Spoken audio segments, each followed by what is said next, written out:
Importance. Ambedkar Konaseema జిల్లా అమలాపురంలో petrol బంకుల వద్ద వైసీపీ శ్రేణులు నిరసన తెలిపారు.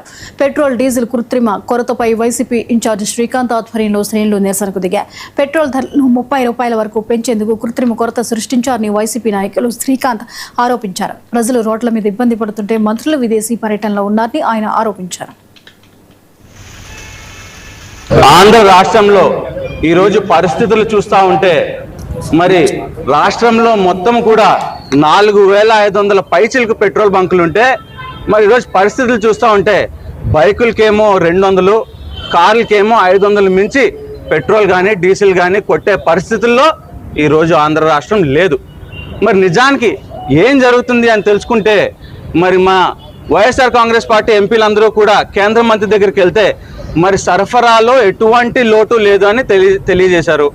అలాగే ఒక్క ఇండెంట్ కూడా పెండింగ్ లేకుండా మొత్తం అంతా సరఫరా జరిగింది. మరి అక్కడ సరఫరా జరిగినప్పుడు ఇక్కడ కొరత ఎందుకు వచ్చింది?